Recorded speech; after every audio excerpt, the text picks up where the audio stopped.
Hello. Okay. Good afternoon and welcome to our session, Religious Studies and Human Sciences. We are having today a very interesting panel with our colleagues here and two of our colleagues online. Before starting, I just want to announce that due to technical issues, we are going to work for the next half an hour.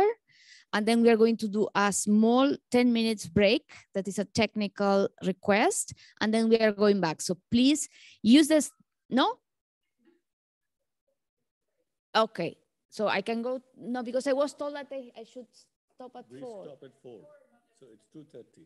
Okay. Okay. So we can go then. Okay. That's fine then. So we are going to be very strict with the time management in order to make it work and have time for our discussion. So our first colleague to present today is Professor Afe Adogame. He is a professor in Princeton, and I will not do long presentations just to give you time for to do your talk. So Professor Afe, please, the floor is yours. All right, so thank you and good afternoon, everyone. First, I would like to thank the organizers for inviting me, especially Eloisa for being in touch with me in the very first instance.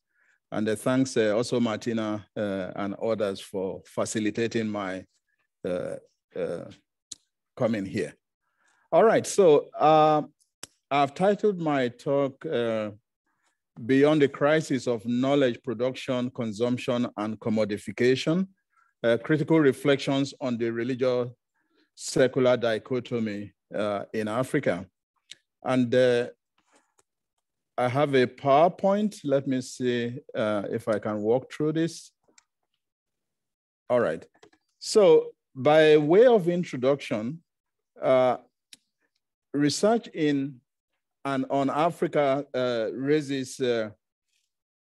poses crucial challenges that have led, as I would argue, to the crisis of knowledge production, consumption, and commodification.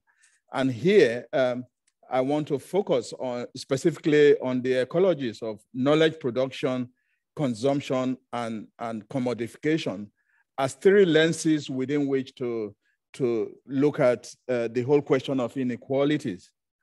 The particular circumstances of the African continent, especially its trajectory in the production and consumption of knowledge, needs to be understood, I would argue, against the backdrop of a dynamic confluence of, on the one hand, a precarious past, on the second hand, unsettling present, but thirdly, a hopeful future.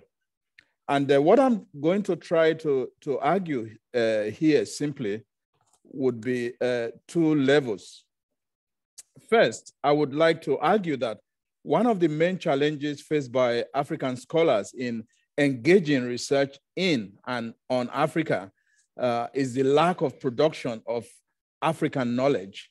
Remember that I put African in quotation marks, going by what Professor Femi raised earlier, that what I am alluding to here is the possibility of prioritizing indigenous epistemologies and taking them seriously in trying to understand, in reconciling and in critiquing colonial maps of the universe.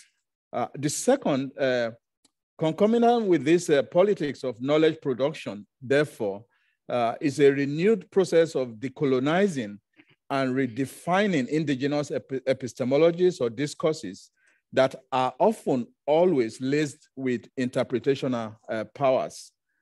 And so what I would like to do, therefore, is to contend that African scholars need to revisit everything that has been written about Africa and tease out lines of inquiry that were underrepresented, misrepresented, or not pursued, but has the potential to bring us closer to African forms of knowledge.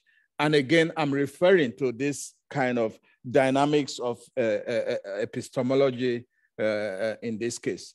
So in this way, African scholarship, therefore, faces the huge task of reformulating the problems of Africa and not simply finding solutions. And I think it's a double-edged sword in this case. How do I attempt to do this? So I'm kind of arguing in this paper that in an ensuing crisis of modernity, Africa does not seem to experience a quandary with regards to the dualisms that has been inherited that attempts to dichotomize sacred, profane, religious, secular spaces, entities, and identities. And I think one way of decolonizing knowledges would be to begin to revisit these artificial dichotomies in order to make sense of African realities. So in doing that, therefore, I'm suggesting that African spiritualities touch on and imbue every facet of life and thus cannot be separated from quotidian mundane thought. And this will be a critique of the kind of what we have inherited. So it will be important to provide a historical backdrop to this, especially looking at the historiography. And within the field of African religion, I think it's not difficult to identify that the shaping of the academic study of African religion as a disciplinary field has deep imprints in European imperialism and colonial history. And the historical trajectory of the study of African religion has evolved through phases. And each of these phases with involving different purposes and points of view. And Jan Platford has cleverly mirrored these different phases and divided it into the period when African religions was essentially studied by non-Western scholars and depicted that as Africa as object. And the second phase, Africa as subject, at the point in which African scholars became part of the academic enterprise. And what seemed to characterize the earlier phase was the invention of previous labels and narratives of representation, where in actual fact, Africa was denied of any recognition of religion. So put it differently, Africa was seen as religionless. And then there was, again, the debate moving on to a point in which there was some kind of partial recognition. Okay, they have what looks like religion, but this is not authentic religion. This is primitivism, this is savagery, and all those kinds of labels. So you need to put that historiography at the back of your mind. To the fourth phase, it was just only in the 1950s and 60s that Africans, they discovered that Africans had religion. So that historiography, therefore, implicates on the kind of argument I'm making, especially looking into the construction of this kind of inherited epistemologies. So what this legacies, one legacy of this is that this kind of incongruous labels that were used stamped African religions with the appearance of sameness and primitiveness on the one hand, but also a stigma of inferiority. So to understand African religions today, we need to think about how the colonial experiment bequeathed an academic approach that was inherently colonizing and a perspective that is now in dire need of decolonizing and deconstructing. One thing that needs to be put in mind in this historiography is that the category of religion, it has been argued, is a Western academic construct.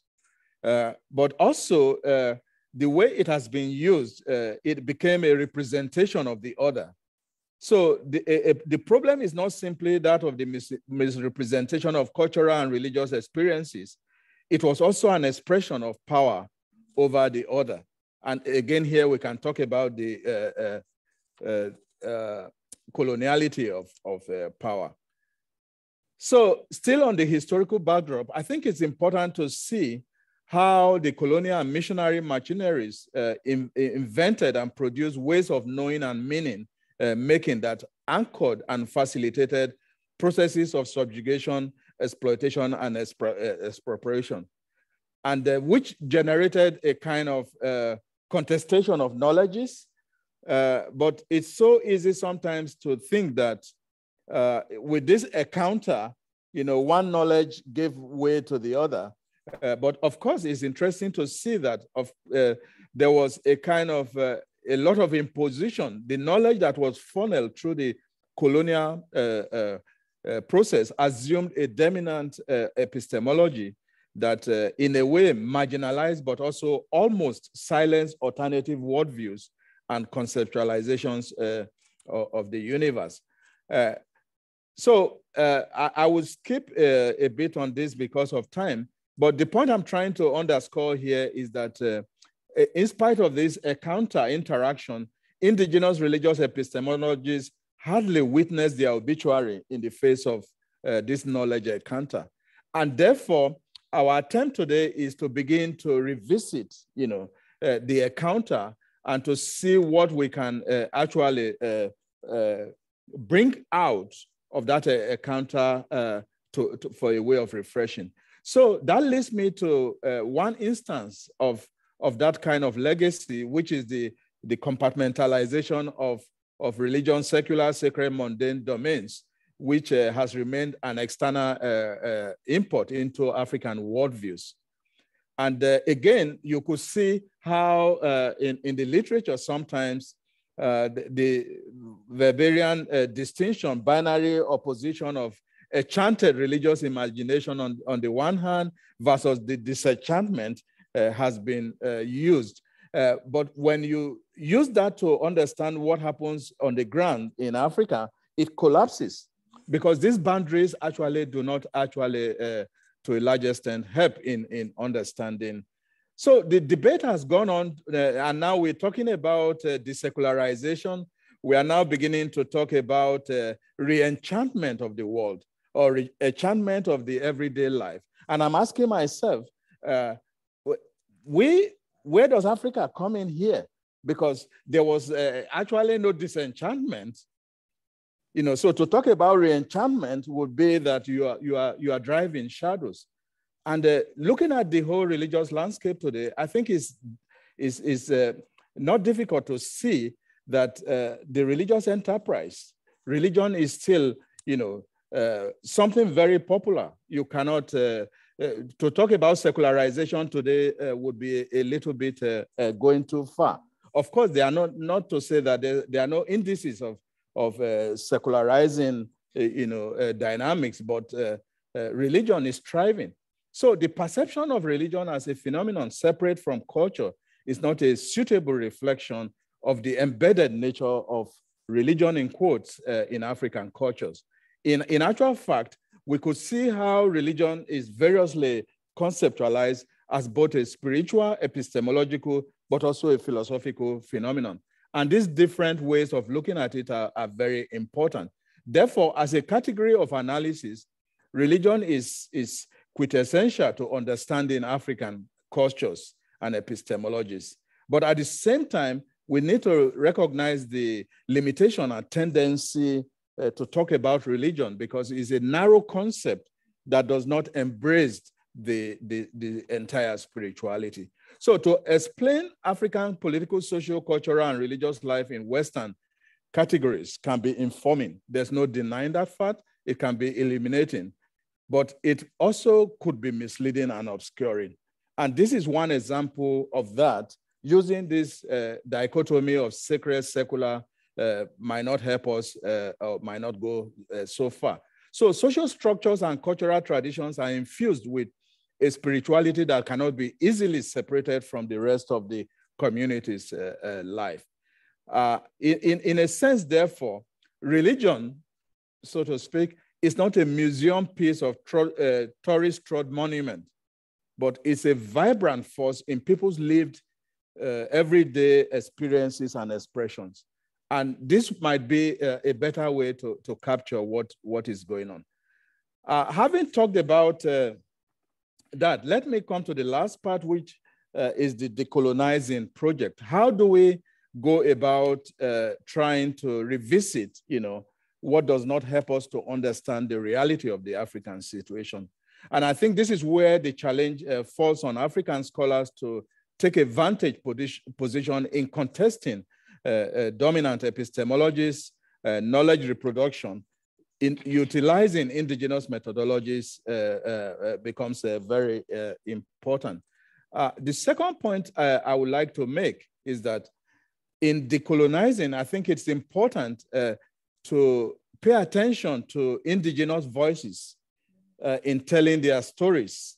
These narratives that they tell are very important in constructing and reconstructing their cosmological imaginaries.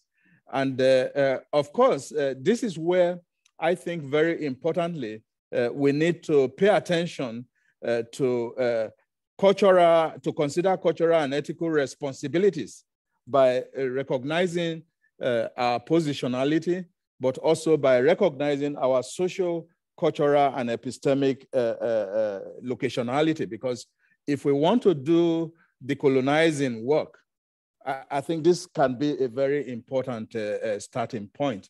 And this also has to do with questions of self-reflexivity. How can we engage self-reflexivity in trying to capture people's lived religious experiences, which is every day? So I think very importantly, we need to build what I would call epistemic immunity and cognitive vaccine against the noises of hegemonic intellectualism. How do we do this? Mallory suggests that decolonizing requires scholars to recognize their own structural location within the disciplinary history and the institutions where they teach and research. So I'm constantly engaging in self-reflexivity. What do I teach? What do I research? How does my social location, how does my cultural location, how does my epistemic location shape what I teach and what I research about? And I think that might be one of several ways in which we can begin to engage and make sense of the decolonizing project. What I would like to end with, I know this is a question, is a contested terrain. I think what happens in terms of inequalities, I think there are a lot of issues involved here. For instance, building intellectual capital is often accompanied with or by intellectual or cognitive smuggling, and or surplus accumulation or monopoly of production of knowledge of the other, and other questions about rights to intellectual property and so on and so forth. So sometimes I liken this to what we might call the big fish swallowing the small fish. Another point, which I think is essential, is the academic hegemony that translates into one who has the right resources, mentoring, and enablement. So the big question is, although there's much research done in Africa, but the resources to do the research in Africa does not exist in Africa. But also the outputs, the research outputs does not also exist in Africa. So how do we deal with this kind of inequality? How do we remedy this kind of uneven situation? So I would like to end by evoking Haitham Gosmi, a Tunisian writer and critic, who offers a stark caution about what he calls the gentrification of African studies. Yes. Borrowing from the Marxist sociology root glass coinage of the term gentrification. And this is what I'm going to end with, which is a little bit provocative. Gosmi aptly observes the gentrification of African studies as a threat to the field's social and political contribution, and therefore requires an urgent and thoughtful intervention. According to Gosmi, I quote, "The gentrification of African studies has altered the social character of its community and generated a new set of problems such as visa issues, academic hipsterism, and restricted access to critical research, which risks to permanently exclude continent-based scholars, undermine their critical contributions, and eventually converts African studies into another impotent, banal field. And I'm raising this because of the kind of inequality I alluded to. He continues, this process of gentrifying African studies calls into attention the shift toward an intellectual hegemony that marginalizes the academic presence and input of African scholars. African studies is now a thinking machine whose postulates and propositions are largely defined outside the continent, unquote. Of course, I mean, we can critique this. This may not be the absolute truth, but I think there's something he's suggesting here. In a way, I think he hones in the intersectional identities and dynamics that govern global African scholarship. And I would argue he was quite apt and convincing. Nevertheless, and this will be my last point here, he offers a stern warning towards the re-ownership and re-institutionalization of an important academic and cultural field of African activism and emancipation.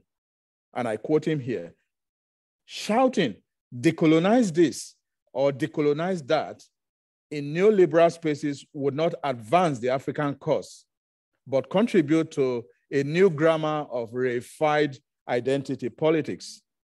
The gentrification of African studies has insidiously altered the revolutionary potential and goals of knowledge decolonization, unquote.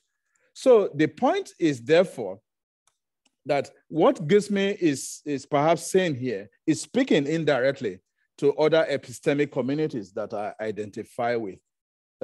Talking first generally on African studies, but if I narrow down to religion, I can see myself. So there's a real emerging gentrification of these disciplinary fields by captains of academic industries, where they shape the trajectory of African studies in hegemonic ways that challenge African indigenous scholars to be on their toes constantly. So to end, in order to thrive in the 21st century, the focus must not only be on educating our students, but helping our students to learn how to learn. And I think this is the authentic decolonization project. Thank you. Thank you.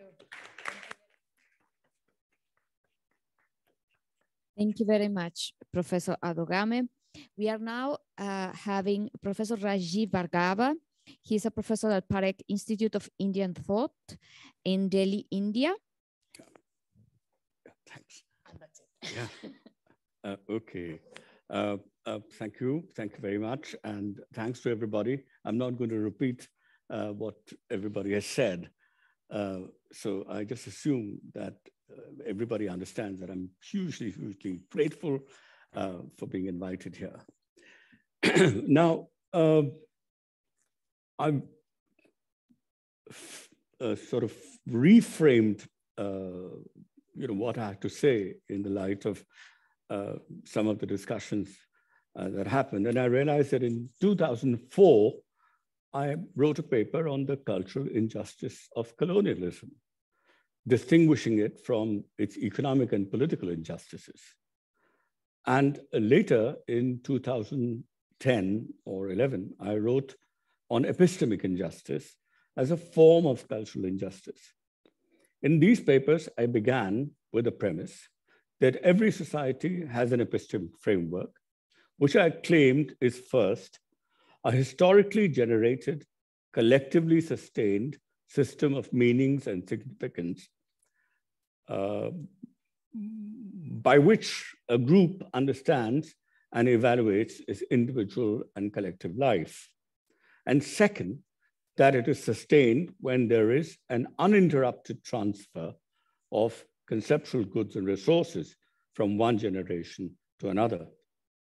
Now, given its significance and its inextricable link to individual and collective identity, every group, I further argued, must have access to its own system of meanings and interpretations, to its own epistemic frameworks. That doesn't mean that they have to make do only with this, but at least this much should be made available to them.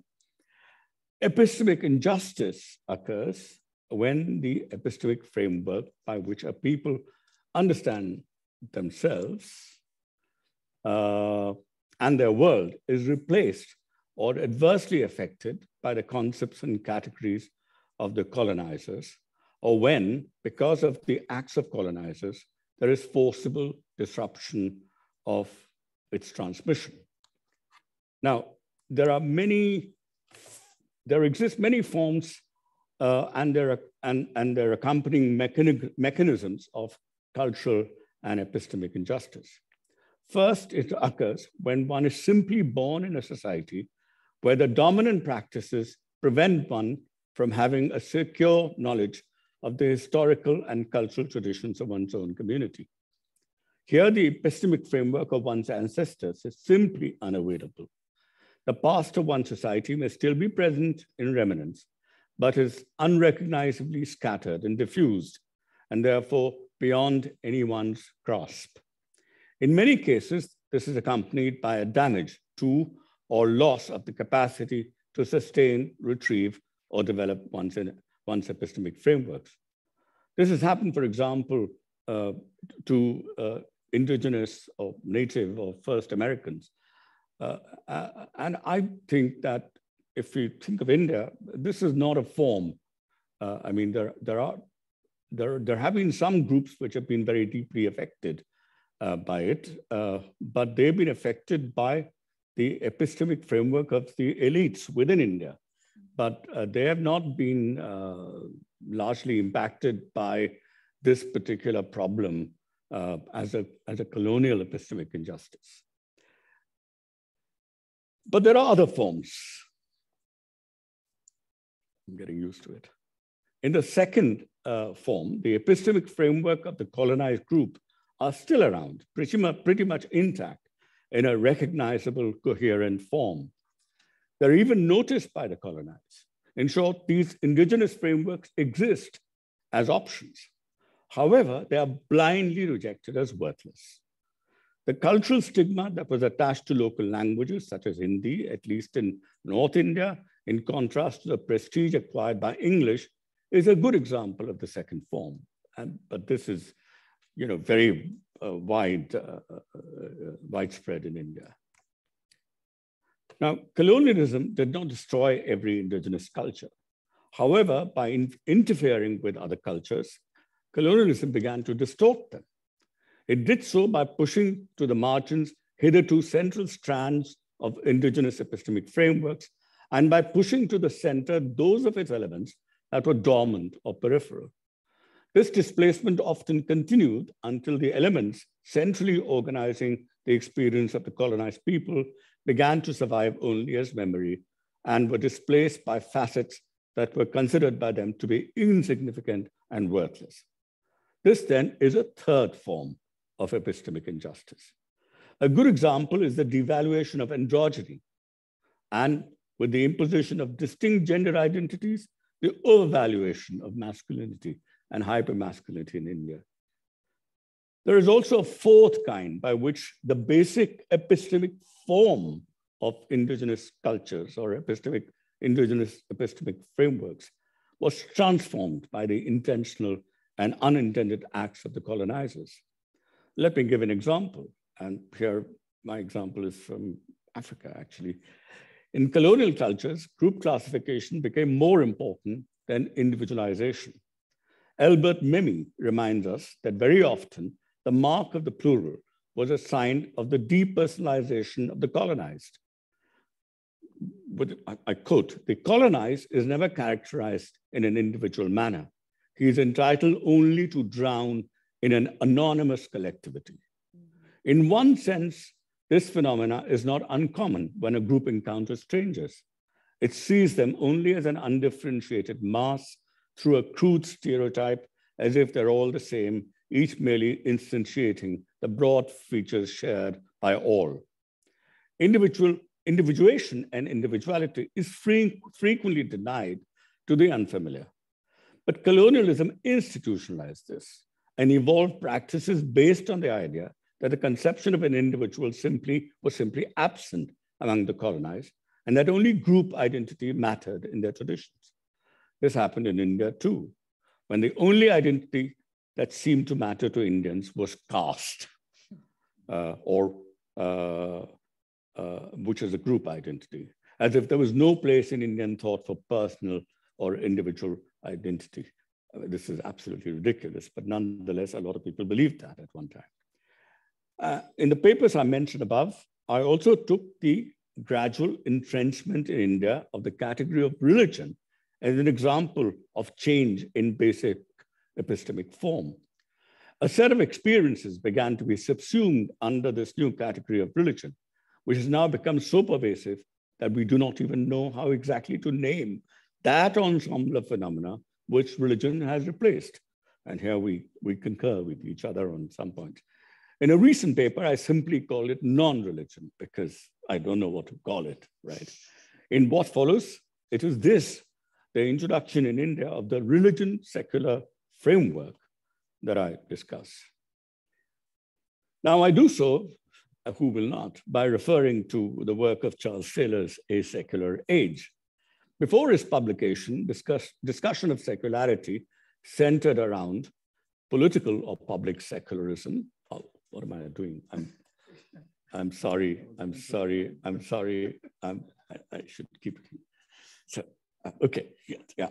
I do so by referring to Charles Taylor's A Secular Age. Before his publication, discussion of secularity centered around political or public secularism and secularization, roughly equivalent to what Taylor in his own work calls Secularity 1 and Secularity 2. Public political secularism, a part normative, a part descriptive idea, separates or implores us to separate public institutions and practices from religion. Secularization, or roughly Secularity 2, refers to the descriptive dimension of Secularity 1, but also includes decline in religious belief and practice.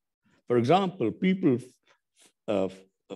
began to find Christian doctrines implausible, they rejected Christian metaphysics, became agnostics or atheists, and they went to church, if at all, only, or they still go to church, if at all, on special occasions, more out of habit than conviction.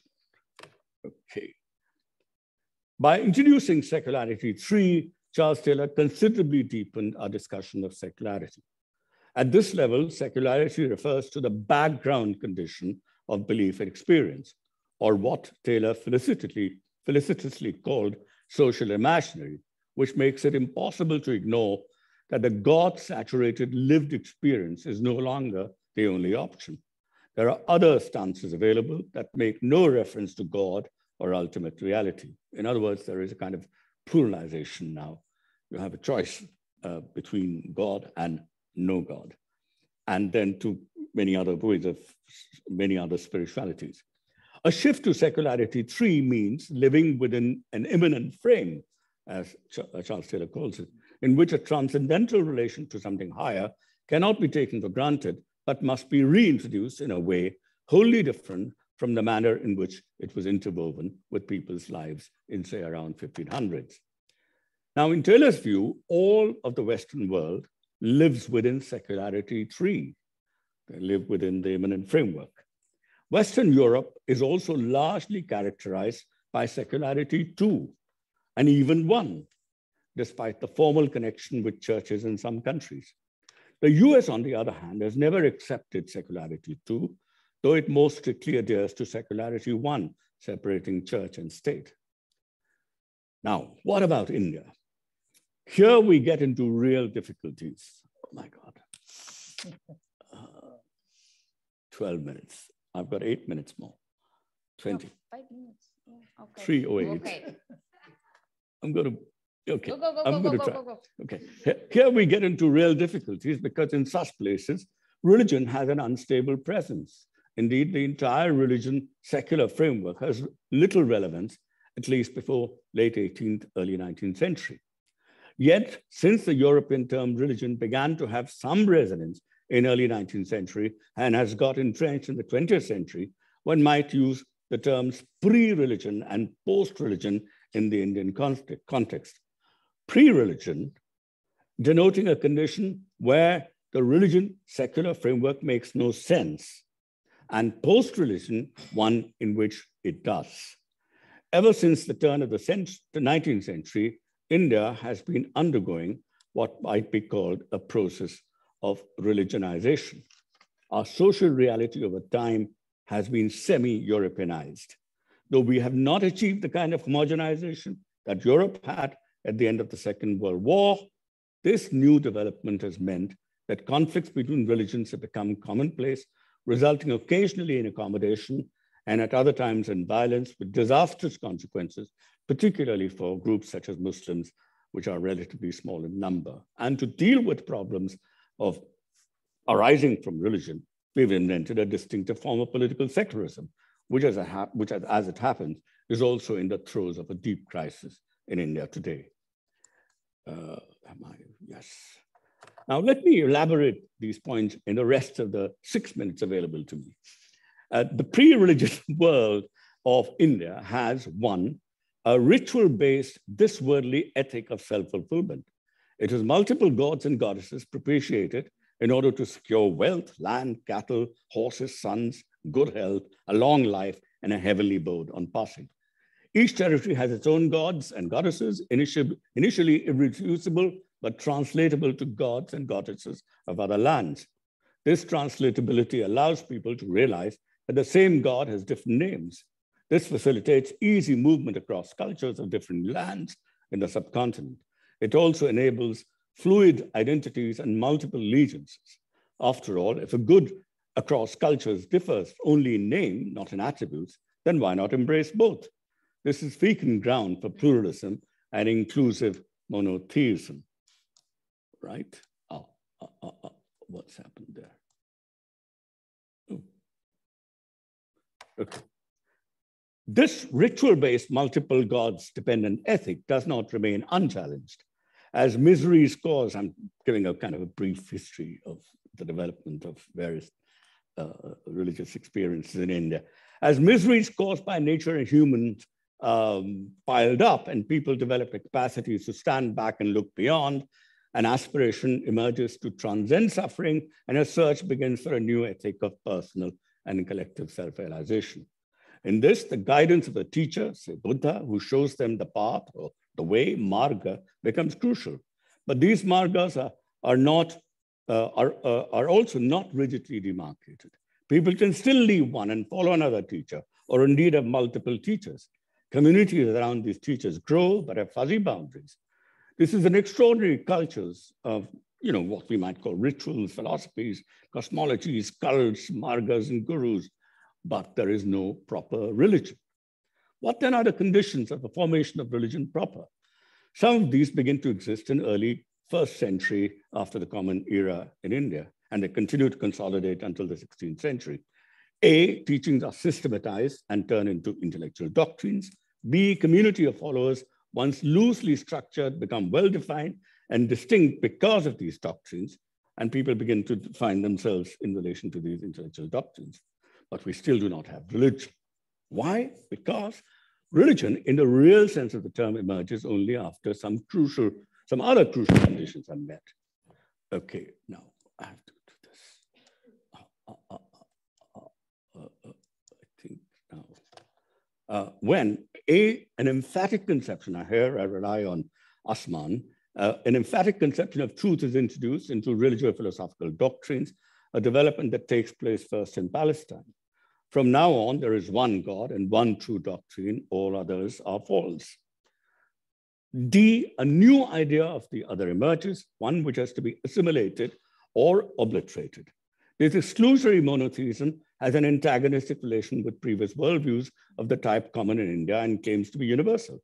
In Europe, this idea is introduced early and has continuing social traction from time to time, but it's not until the 16th century, as Taylor reminds us, that a universal exclusionary ethic of self-realization or salvation also dictates the same norms of social interaction for everyone, for elites as well as the masses. Mm-hmm.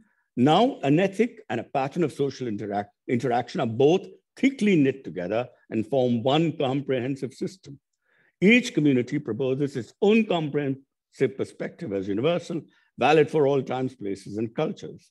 And this is a fertile ground for wars between rival versions of exclusive monotheisms, now viewed as comprehensive religions. This is what happened in the wars of religion. And finally, as a solution to that, when a ruler of a particular territory publicly confesses allegiance to one of these competing versions of comprehensive religion, the result is confessional states. Now, if the amalgamation of these latter conditions occurs in Europe in the 16th, 17th century, in India, this process of what I've called religionization begins only in the 19th century under the impact of colonialism. Thus far, I think I better be quick. Now India, since religionization, has a post-religion world, one which has competing religions, some degree and forms of secularity too, and the need for some version of political secularism. From then on, religion has been continuously replacing non-religion. The basic epistemic form of some experience is now altered, resulting, as I mentioned earlier, in the fourth kind of epistemic injustice. So Indians have been partially dispossessed of the social cultural vocabulary by which to grasp its pre-religion world. It's increasingly hard to identify the social imaginary at work then.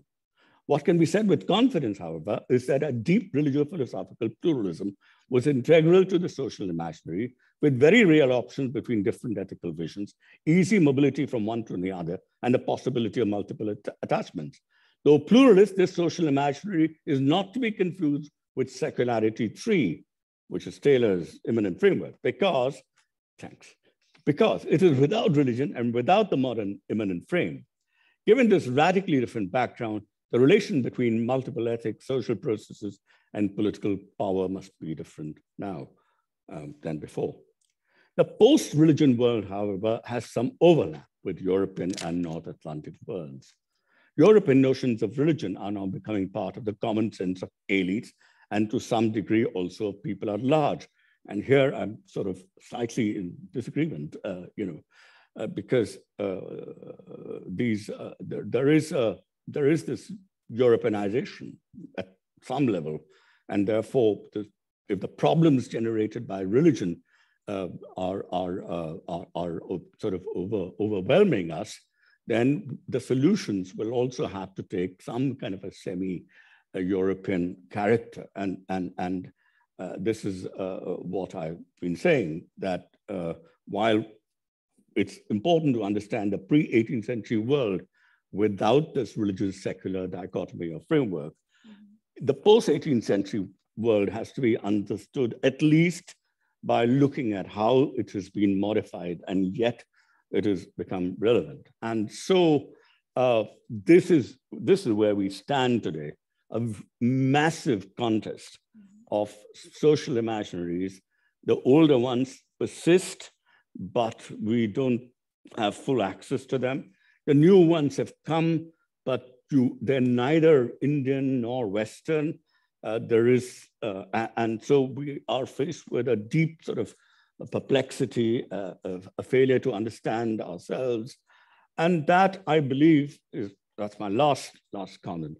And that's a problem, deep problem for victims of epistemic injustice, because there are several Western categories, religion and secular among them, which have both an undeniable globality, because they have become part of the colonial adventure, they had become, and they are still fully intertwined with the specificity of Western practices. Worse, they bear a deep imprint of Western domination and hegemony. And that is our dilemma. We can neither ignore Western ideas nor reject them, nor indeed do we always know how they can be collectively rescued from the pernicious effects of their own imperial imprint. Thank you. Thank you. And I'm sorry, I couldn't use this as well as I should have, but I'm not used to it. It was great. And thank you very much. Thank you very much for sticking to the time, to the 20 minutes sharp. You did well. You did great. Yes. So now we are going to welcome our two participants that are online. The first one of two, we are having Nuruddin Akbar. He works at the Universitas Gadjah Mada in Indonesia. So I'm not sure. I cannot see from here because I don't have my glasses, but I hope. Okay, so the floor is yours. Thank you very much. Hello, can you hear me?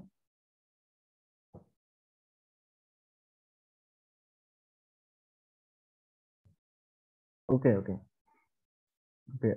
Thank you. First, I would like to thank the organizer for making this event possible, despite the pandemic. And second, I asked the moderator to remind me if I almost reaching out of time. I will begin my presentation.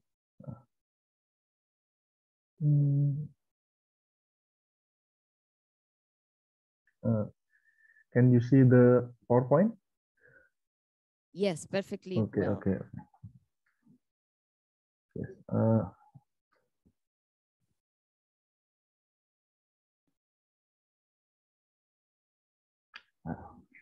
Great, perfect.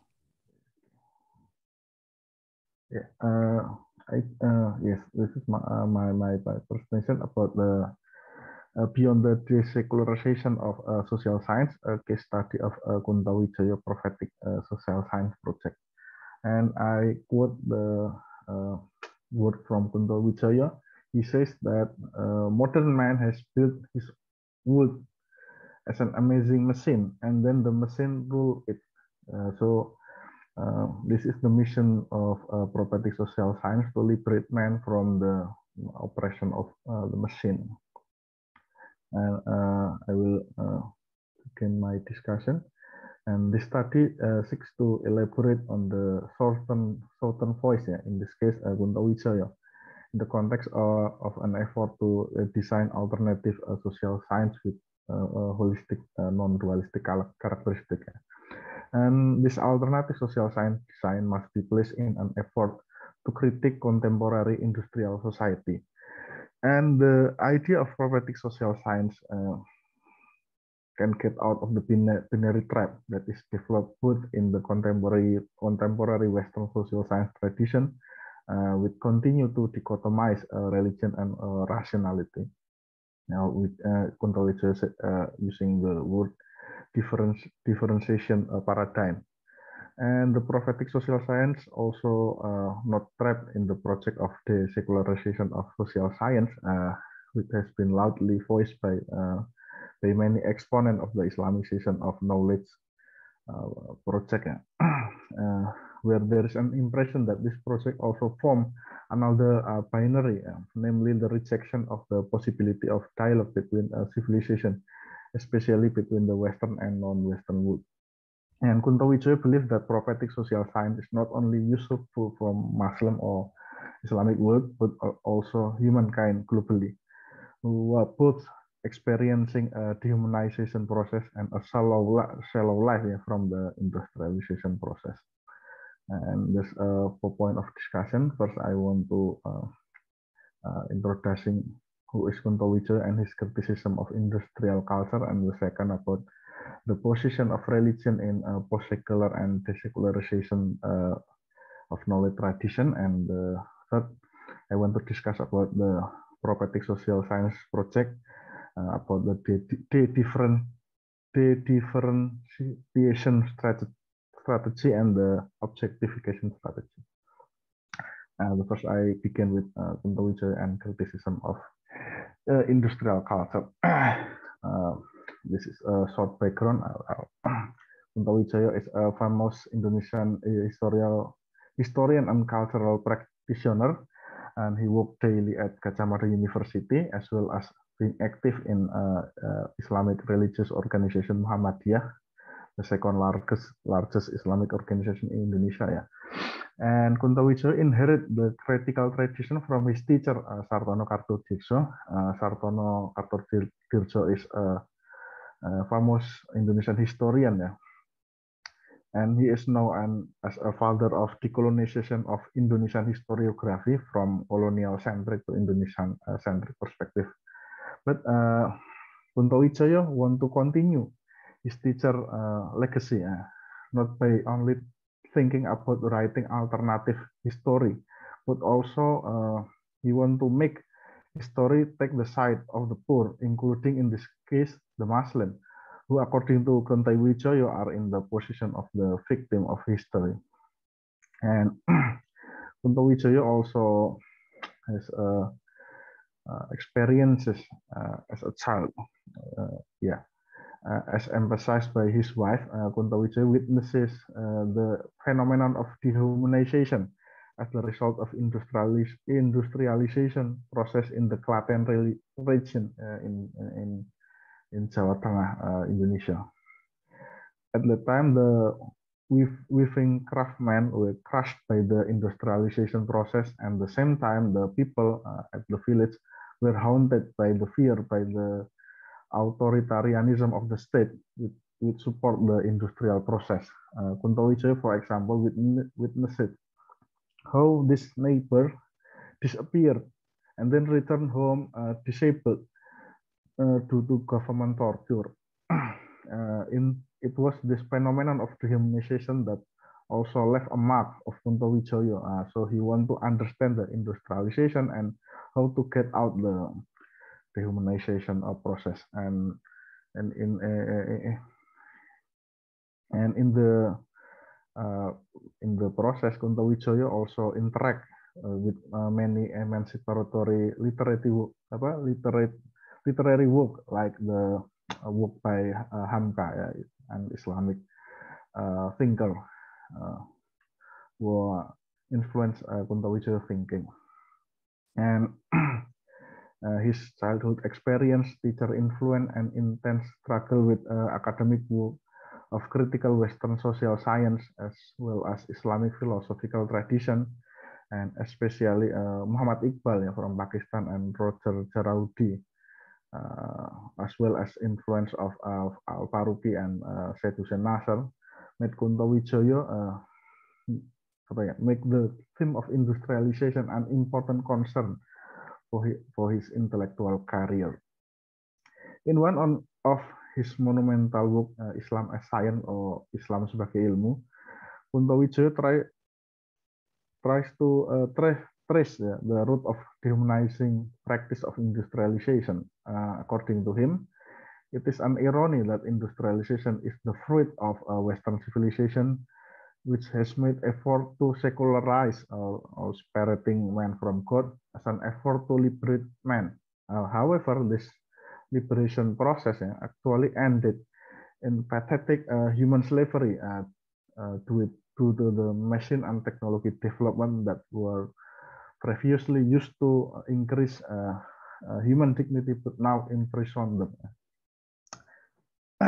One thing that is important for Kuntowijoyo is that this dehumanization process cannot be solved by using the current Western philosophical framework, which, according to him, justifies this absurd life. In search for the liberating power, Kuntowijoyo believes that the religion can become a liberating force if an integration of knowledge project is carried out. He using the word the differentiation paradigm. And we will see about the position of religion in post-metaphysical and de-secularization tradition to compare it with Kuntowijoyo. The first, in the context of critique of industrialization and the redefinition of the role of religion in industrial era, we can contrast the project initiated by Kuntowijoyo with the position of religion in the contemporary social science tradition. The first is post-secular tradition, and the second about the de-secularization tradition. We can say that, for example, Habermas, one of the leading academic in post-secular tradition, constructing the discourse of the new role of religion within the post-metaphysical framework. In essence, the metaphysical framework, Habermas' idea is to distinguish between good life and justice. For Habermas, what should be a concern in the public space in the debate about justice, which for him can also involve the religious people from different backgrounds. Meanwhile, according to Habermas, the question of good life can be stored as an individual belief in private space. So we can say that Habermas' idea does provide a space for religion, but within the limit of the old secular regime that characterized the Enlightenment era. And we can say that Habermas' idea has a limitation where the boundaries of dialogue tend to be static and not dynamic. In fact, for Kuntowijoyo, what really matters is to rethink the limit of dialogue. We can compare compare Kuntowijoyo criticism by referring, for example, the idea of Arne Naes, an exponent of deep ecology.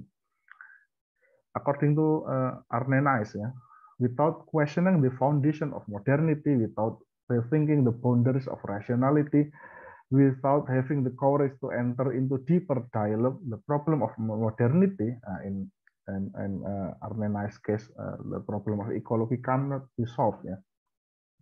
In light with Naes, it can be said that Kuntowijoyo encouraged the dialogue between religion and rationality to be pushed to more radical dialogue than the current one. We can add that Habermas' effort to draw a clear line between justice and good life cannot be spared from the Western tradition, which tend to be apathetic in seeing religion in non-private sense because of their experience in the past.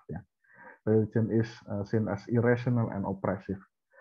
For Kuntowijoyo, this kind of view is certainly reductive because it generalizes past experience, including all kinds of religious experience, into one negative category.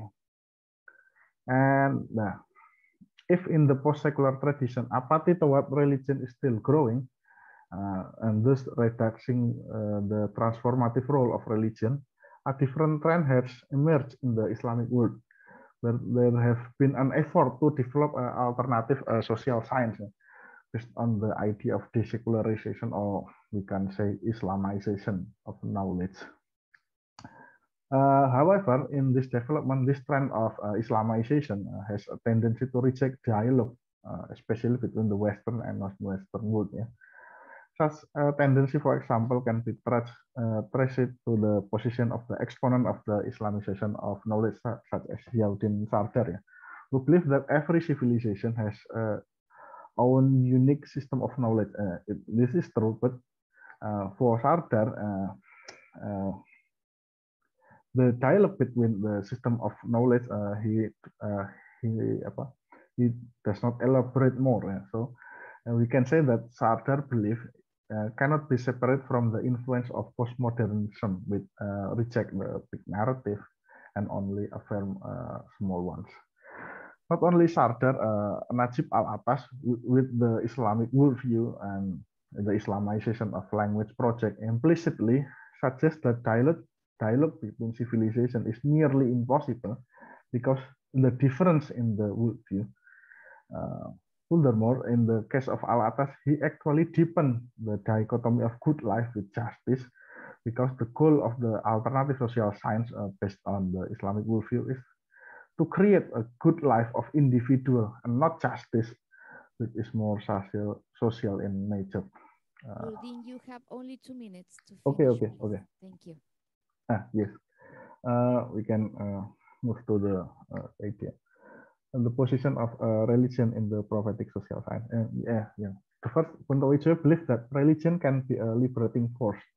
So the existence of religion becomes central in his prophetic social science project. Kuntowijoyo makes an analogy of prophetic social science as in the tradition of Marxism, where social science is used as a tool or intellectual weapon for the purpose of liberation of the oppressed. But for Kuntowijoyo, prophetic social science has a different transformation goal from Marxism, namely saving people from the dehumanizing prison of the modern world. And in order for religion to have liberating power, the first thing that needs to be encouraged is demystification of religion. And this demystification process then continued with the knowledge de-differentiation project, where religion as an ethic was combined with a social science tradition that has developed until today to become integrative knowledge. Kuntowijoyo also termed it as theo-anthropocentric mode of knowledge. And as an ethic, Kuntowijoyo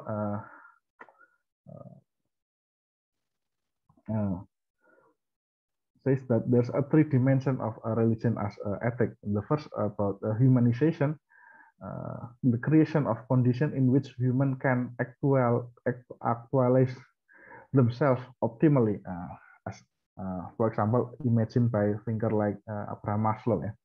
And the second about liberation, liberation of human from various oppressive systems that shackle human. Industrialization is an example of the system that oppress human. And the third about transcendence, shifting from shallow to deeper life. Kuntowijoyo believes that transcendence is important because it gives a more deeper meaning of the world, transcendent meaning of the world, where humans are again connected with God, as also voiced by Western thinker like Viktor Frankl. The differentiation strategy for Kuntowijoyo is absolutely necessary because in the modern social science tradition, religion is spared because from the design of social science and human life in general. In the postmodern tradition, for example, religion is given space but in individualistic form. So it does not have enough transformative energy and in turn maintain a modernist dichotomy. Yeah, and you don't have more time. I'm sorry, okay. You don't have more time. Just finish. Okay. 30 seconds. Okay. I will finish it in. Yes, we can say that for in the prophetic social science project, any development in contemporary Western social science or from the Islamic philosophical tradition or older civilization can be adapted as long as it conform or enrich to this three ethical dimension. So it can be said that in the umbrella of the prophetic social science, a social scientist can easily dialogue with various traditions that develop in contemporary science. From the West, from the Asia, from Africa, from Latin America, and other part of the world. This is in line with Kuntowijoyo's position, which is Islam as a civilization in the past also has a high openness to the various development in the world around it. And okay. Really? Okay, I'm sorry to interrupt because we have to finish in 20 minutes, and otherwise Professor Nancy Ammerman will not have time to, we don't have time for questions at this point. So I really need to interrupt you. I'm sorry, because we really need to finish in 20 minutes and we have another speaker, Nuruddin. But you had 20 minutes, in fact. So thank you very much. It was very interesting, your talk. And it will be very interesting and very nice that, that people could send us the questions on chat, and we are going to find a way to later on, not now, but later on, the panelists are really interested in the questions. So please feel free to send the questions on the chat, and they're going to answer by email. So I am putting you, we are doing our best. We are doing our best, okay? Let's try it. But it's important for the speakers to at least receive the questions because the questions are always very enlightening. So finally, we are moving into our final guest speaker. I am so happy that Professor Nancy Ammerman accepted to participate online. She works in Boston University and she's joining us from there. So welcome, Professor Nancy. I am not sure where she is. Yes, thank you. Okay, good. And I'm going to share my screen.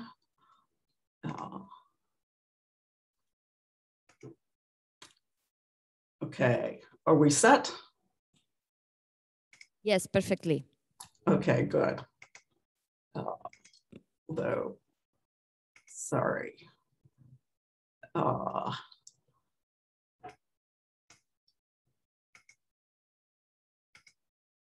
Okay.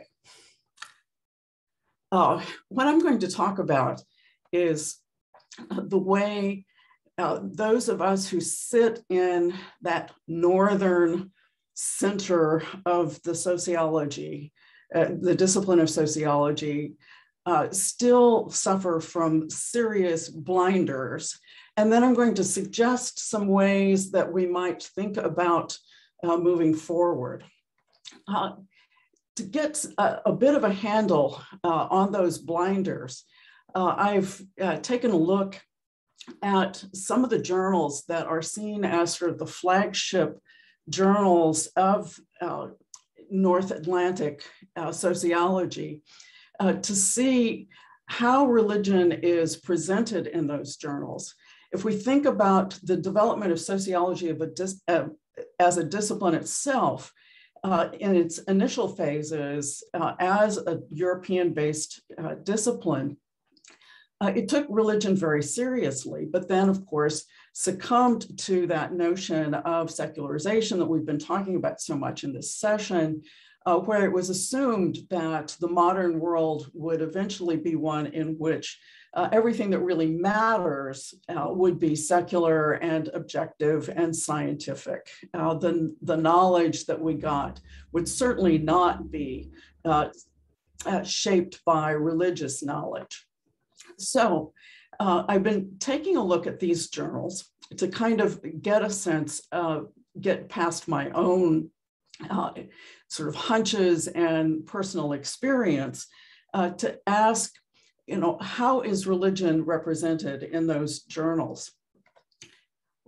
Looked at more than 500 articles in those journals, and where there was at least some mention of religion. Oh, thank goodness for word searches in PDFs. And of those 500 articles, as it turns out, only about a third of them that mentioned religion actually discuss religion. Religion is mentioned in the literature review, perhaps, but not analyzed. It's perhaps included as a control variable, but again, not discussed. Or perhaps what often happens is it's mentioned as one of the several intersecting categories of difference that are present of race, class, gender, and religion, but not necessarily analyzed as such. So what do we discover when we look at the articles that actually do analyze religion? Well, perhaps not surprisingly, we discover that most of those articles were looking at ourselves. Those of us in the North Atlantic, we're looking at Europe, the UK, the US, Canada. And when we do turn our vision to religion as it occurs somewhere else in the world, the most likely place that we look is the Middle East and North Africa. And that gives us a bit of a clue also about exactly what religions are being discussed in these articles. Not surprisingly, various forms of Christianity are the most common, but Islam is the second most common. And I think this reflects the degree to which sociology is sort of preoccupied with religion as a problem, as something that needs to be explained, perhaps explained away. And I actually want to draw your attention back to one other interesting place that is a focus for some of these articles on religion, where religion doesn't have a place. It's basically treated as a sort of phenomenon that is a kind of universal and doesn't necessarily have to be thought of as existing in a particular place. When we turn to the question of what is going on in these analyses of religion, it's perhaps not surprising, again, that state regulation, nation states, problems of discrimination and inequality are among the most common things that people are looking at. But it's also interesting to see that there's a really broad range of things that are being treated, that at least some sociologists have discovered that religion does occur and is important in various sectors of society, from urban spaces to marriage and family to politics and the economy. And I think most important for the remainder of the presentation that I want to engage in today is to look at the question of how religion is actually even being defined in these journals. Overwhelmingly, the most common way it's being defined is as a kind of communal identity. Usually, it has to do with the way people are identified on a survey or a census as fitting into a particular religious category. So what we learn from that has absolutely nothing to do with what they're doing, what they believe, who their friends are, anything else about their actual practice, simply that they belong in this category. And we think we can make some assumptions based on our knowledge of that category. So where do we go from here? What kind of approach might give us more information, better information about the role of religion in society beyond this question of simply what people check on a survey? The approach that I've been taking is to think about religion as a form of social practice. A practice is something that is structured by cultural and historical and legal expectations in the places where it is practiced. That is, it's what people do rather than what they believe or the organizations to which they belong or the box that they're checking on a survey. Starting with those basic social action, that basic form of social interaction, what I think might be called conviviality in terms that were used in the earlier session, we can see where practices are present, where they're not, and what difference they make in the social world. So what is a practice? It's simply a cluster of socially recognizable actions that allow others to understand that action and respond accordingly. Social practices are ways, they're practical understanding that allow us to navigate the social world. The particular kind of practice that we're talking about here then are religious practices that are social in every way that every other social practice is social, but that have a particular spiritual dimension. What do I mean by a spiritual dimension? That's a contested word.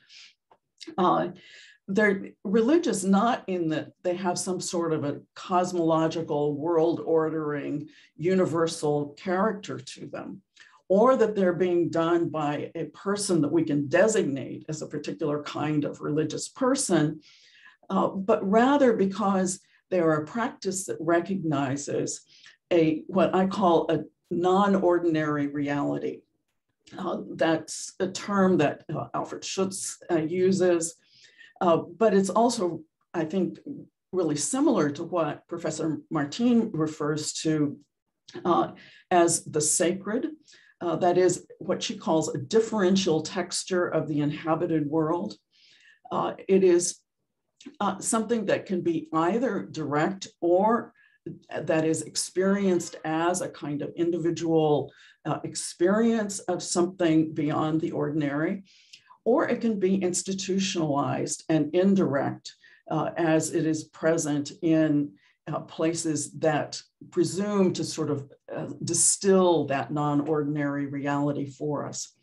But I think just as important as sort of moving to this position of conviviality or practice as the center of our attention is to recognize that all social practices have this multidimensional reality in that they all encompass materiality, they encompass emotion, they encompass embodiment, they encompass an aesthetic and a moral sense of judgment, and they are embodied narratives, stories.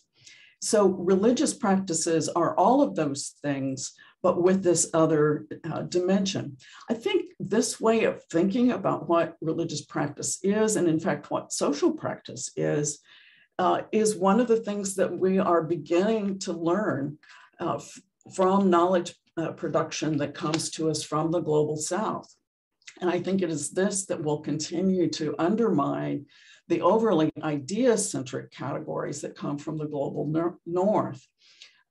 To recognize that social life is simply not structured by worldviews so much as by embodied shared practices, religious and otherwise. So that's the kind of broader definition of religion that I'm talking about. So we can still, with this definition of religion, we can still ask questions about where these kinds of non-ordinary realities are more and less present, what sectors of society, what kinds of situations make them more and less possible, more and less prevalent. But to do that, we also have to recognize that practice exists in context, that these contexts of culture, of history, of law, of state shape what is expected and possible for people in various parts of the world. So what I want to do with my remaining few minutes is suggest some sort of ideal types, if you will, of context that we can think about. Remember, these are not things that exist in totality in any place, but rather sort of concepts to think with, if you will, for how to ask questions about where we will find certain kinds of practices and where we don't. And the first example, or the first kind of context that I want to talk about is one that I call entangled. That is, we can see examples of that, I think, in the other presentations we've heard this morning, where non-ordinary realities are very much incorporated into everyday, ordinary shared experience. And I would simply refer you to Professor Adogame's earlier discussion of the various ways in which spiritual consciousness is a part of everyday reality in many of the African contexts that he's been studying. The second form of entanglement, yes, is the notion of established religion, where we have an organized state that establishes one or more religious traditions, that establishes a way of what is permissible and expected in religious practice. Now, we usually think about that in the kind of European context, but a Canadian political scientist, André Laliberté, has looked at Taiwan and its history across its period from Japanese empire to Chinese rule, and the way multiple religious establishments were in place, where different religions were allowed to be practiced as long as they met certain kinds of criteria. I think this kind of study reminds us again of the critical geopolitical realities and state regulations that are endemic and critical to understanding how we look at and understand religious practice. I think the post-colonial context is a really interesting variation on that sort of combination of establishment and entangled. When colonial powers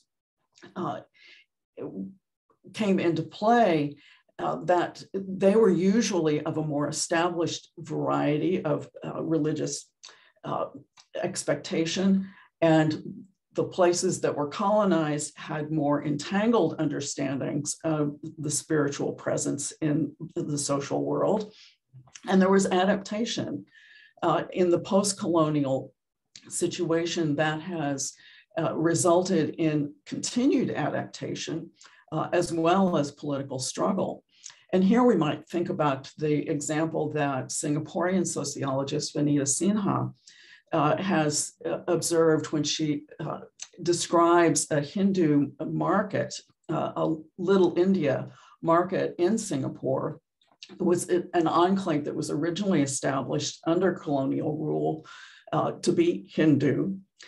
It still retains much of that character, even as it has become also very much a post-colonial commercial center where the ritual practices are adapted to the realities of a market situation. A third kind of setting is, a fourth kind of setting is the one I call institutional. This is the modern religious expectation, where religion is bureaucratized, professionalized, credentialed. It exists in a distinct sector of modern society. It's okay to have religion as long as you keep it over here and let people practice outside the realm of the state or the market or whatever. I think there's a particularly interesting illustration of the power of context in the experience of immigrants in the US coming into a society where religion is expected to operate in this way. These immigrants coming from places where this kind of voluntary religious organizing was certainly not the norm, but Muslims and Buddhists and others have nevertheless in the US organized themselves into these kinds of institutional frameworks, into congregations where they have a leader that looks kind of like a clergy person, they hold their gatherings on Sundays and so forth.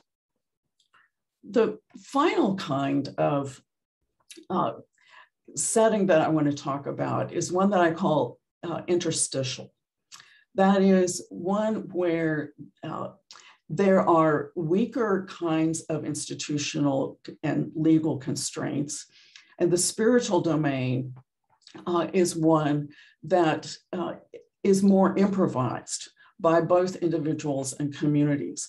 Now, we usually think about this in terms of sort of the Western seeker who's bricolaging their religious practice in any way they choose.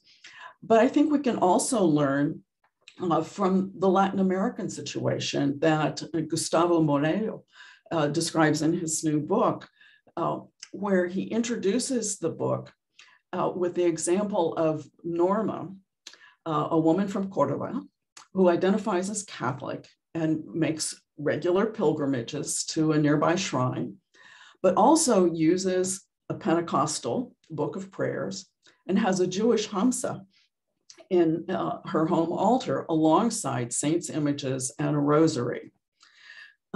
Religious practice for her is very much a part of her life, but it's carved out of multiple times and places and traditions in which she lives, and no single larger cultural or institutional legal context dictates how she does that. So what's to be gained by thinking in terms of these multiple kinds of contexts and this broader understanding of what religion is as a certain kind of social practice.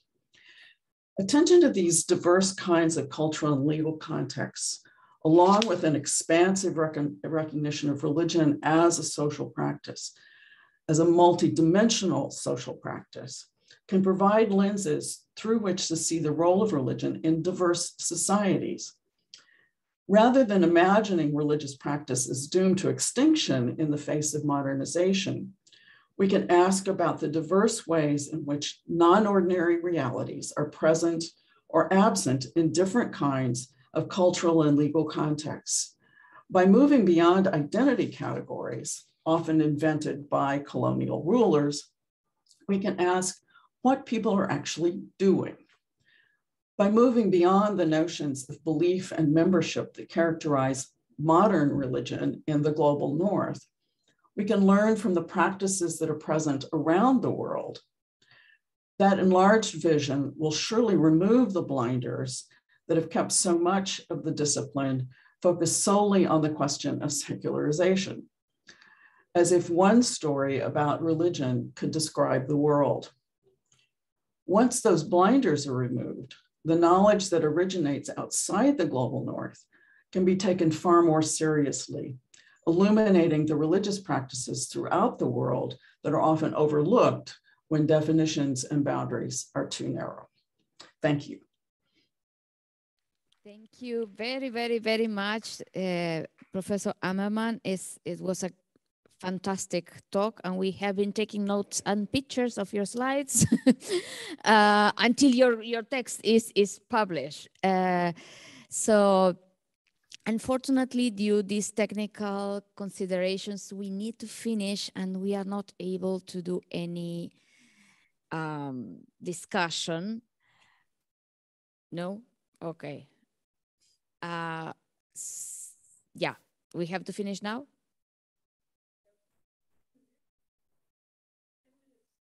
$10 minutes? Okay, 10 minutes. So that's good. 10 minutes is good.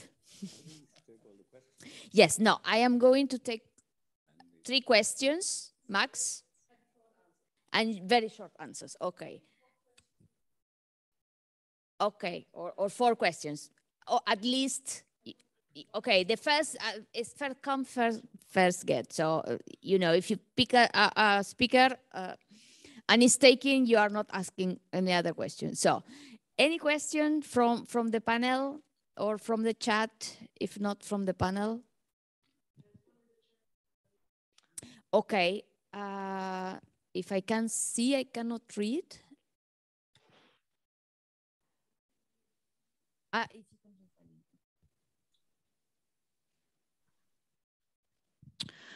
This question is for Dr. Nuruddin.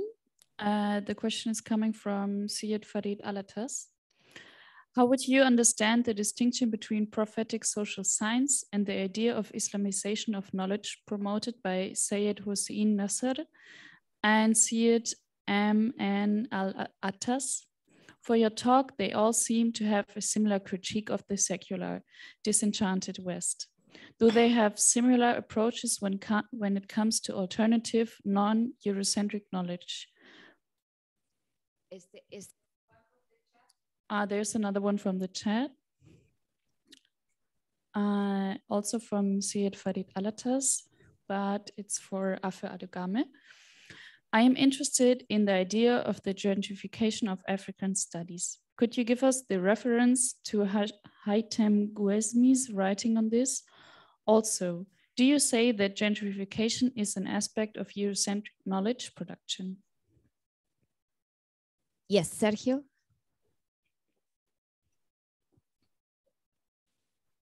Yeah, just to complement the round of questions, these questions for Nadiv. And you defined epistemic injustice very much based on community and societies. And my question is if it is really the right, let's say, unit of analysis for understanding epistemic justice, because you have, of course, also epistemic justice inside, within communities and societies. It's not a sort of oppression or injustice between groups, but also intergroups. And this will be the question: what is about the silenced voices within a group, which is quite common? Voices of women, voices of minorities, voices, indigenous minorities, and so on. So, but they are part of a community, of a political community or a society, but they are also victims of epistemic injustice. The question will be how to frame this in your definition. Any other question? Okay, I just have, sorry? I have just one small question for both Professor Rajeev and Professor Nancy.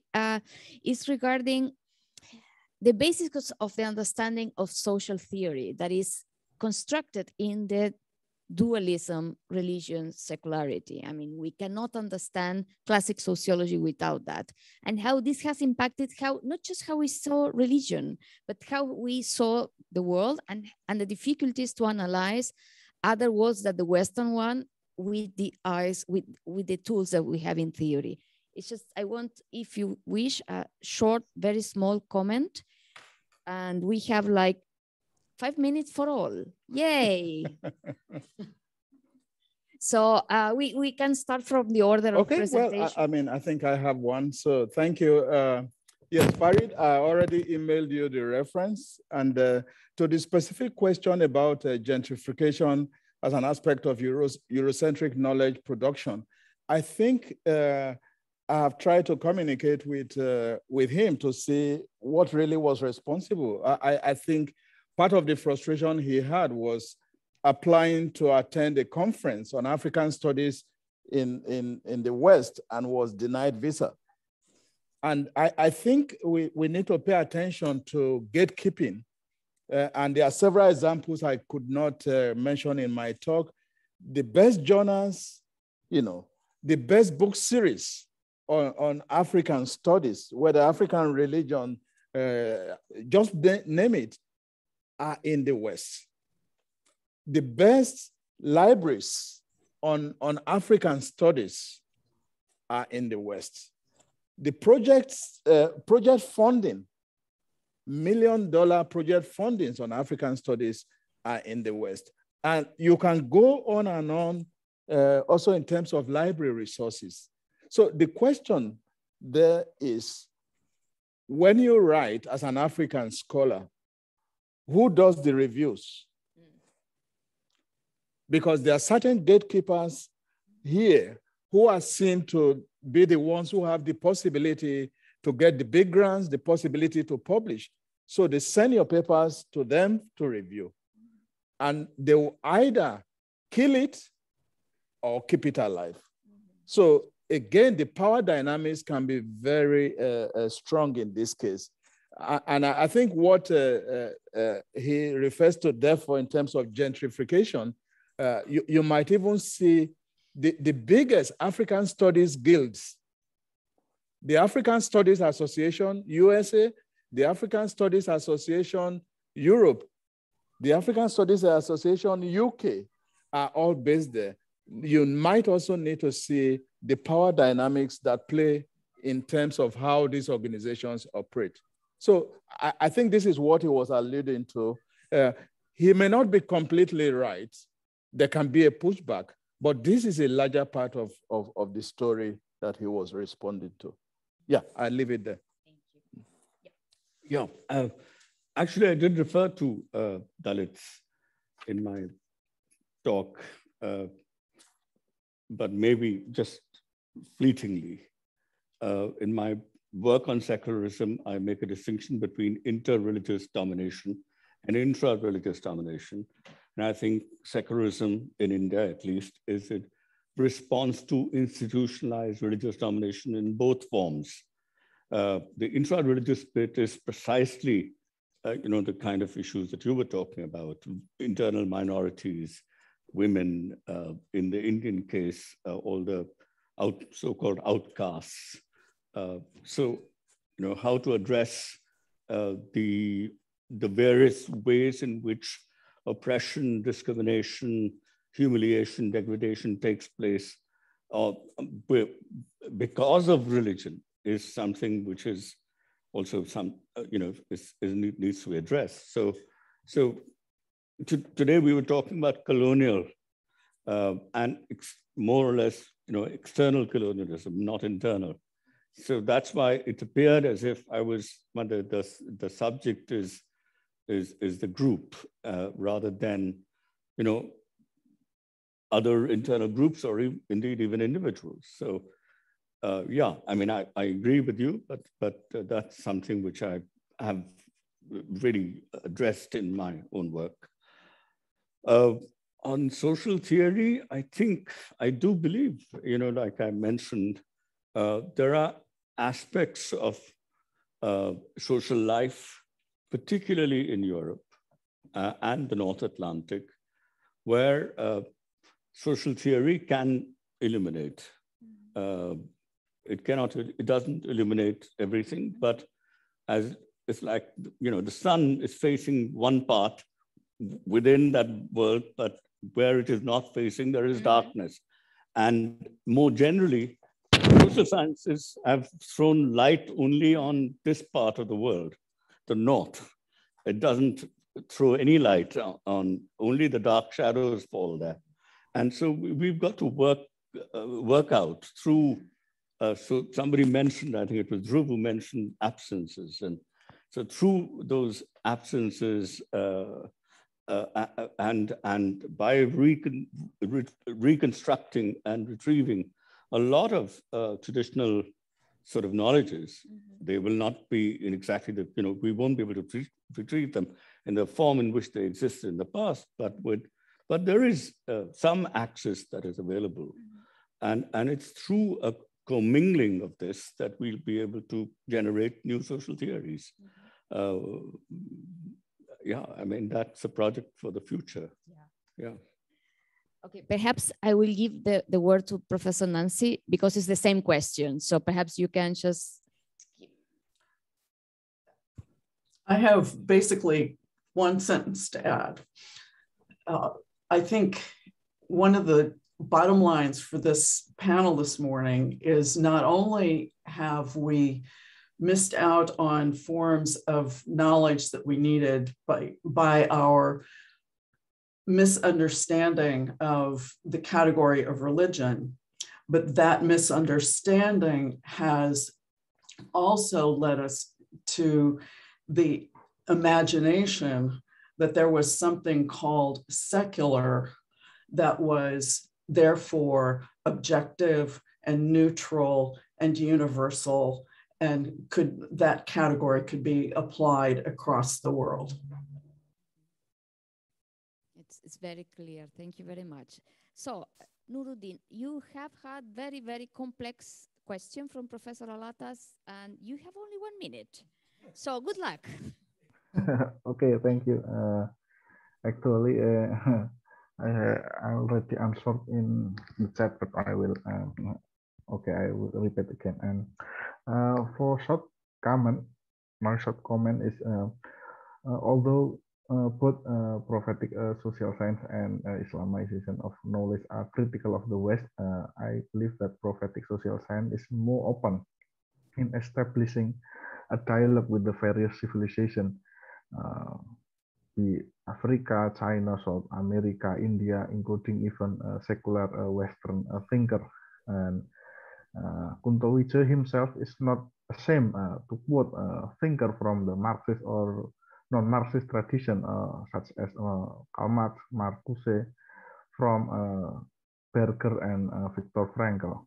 And the last, I want to emphasize that prophetic social science also envision a transformation of global civilization that can not only be enjoyed by the Muslim, but also the people from other religion or even non-religious people, in contrast to the tendency of the proponent of the Islamization of knowledge project, which tends to emphasize the development of alternative social science for the revival of Islamic world only. Thank you. Okay, thank you very much. Thank you all for being here, and thank you to the organizers for holding with us for 15 extra minutes. We are continuing in 10 minutes with the next session on gender that promised to be very, very interesting. So thank you very much. See you all in a while.